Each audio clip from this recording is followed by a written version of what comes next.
Welcome back, everyone. In this employment climate, we are seeing a rise in entrepreneurship, especially when jobs are just not readily available. Many people are making a decision to fulfill their entrepreneurial dreams. According to Forbes magazine, female-owned small businesses will be responsible for creating 1/3 of the 15.3 million new jobs by 2018. An organization called Jane Out of the Box has researched thousands of female entrepreneurs and classified them into 5 categories. There's Tenacity Jane, Mary Jane, Accidental Jane, Go Jane Go, and Jane Doe.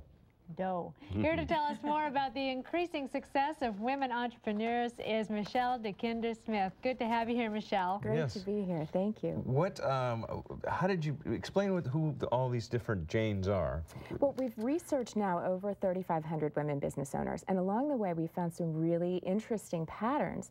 And it really all comes down to, what is it that you want out of owning a business for yourself? Are you really pursuing money? Are you pursuing life balance? You know, what is it that's driving you to create a business of your own? So do you want to run through the 5 types? Yeah, sure. I'm curious. Accidental Jane actually is a Jane that's on the rise right now, and we're seeing more of these because of the economy.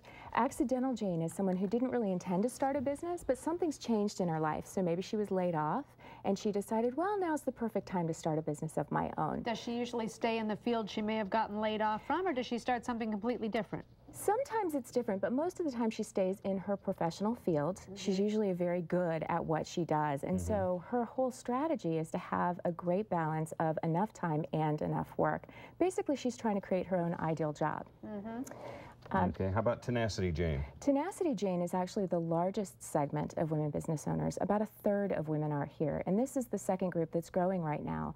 This group is unfortunately struggling financially in their businesses, but they're very passionate and they're driven. So they see the potential of what they love doing, and it's a matter of figuring out how to make the business really function so that it's highly profitable for them. Mary Jane. Mary Jane. Her first name is spelled M-E-R-R-Y, and we call her Mary because she's really a very happy part-time business owner.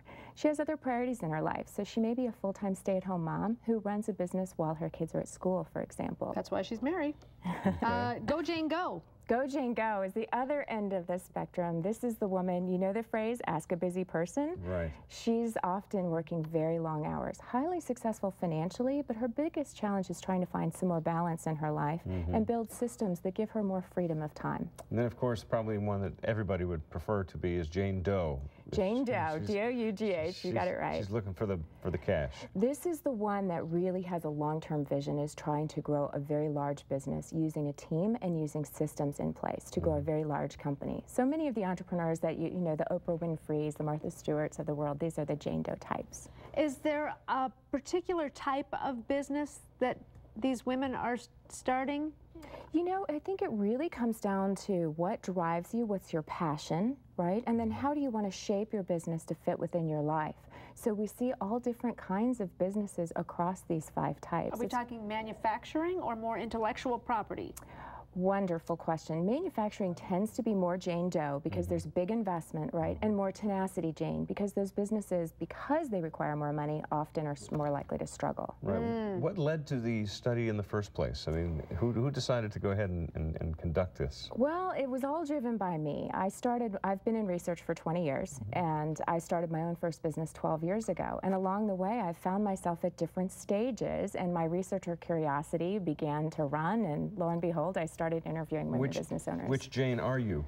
Today I'm a Jane Doe, but one of the great things about this is what can happen is you can change over your life. So I started as an accidental Jane. I just hung out my shingle one day when I got tired of corporate politics. And then along the way I was a Tenacity Jane, struggled with credit card debt, trying to keep the business afloat, became a Go Jane Go, working 80-hour weeks and making myself crazy, and then finally came to roost at the Jane Doe segment, where I'm really now actually building a team of employees and growing my businesses. Good for you. Very good. Well, congratulations on the book. It's See Jane Succeed, on women mostly becoming entrepreneurs. That's Michele DeKinder-Smith, author of Jane Out of the Box. Thanks again for being here. So, thank you. Still ahead. You also wrote Jane Out of the Box? Jane Out of the Box is the company. I understand. Gotcha. Still ahead. Sam Hallenbeck takes a look at a few of the new DVDs released. You might want to stay with us.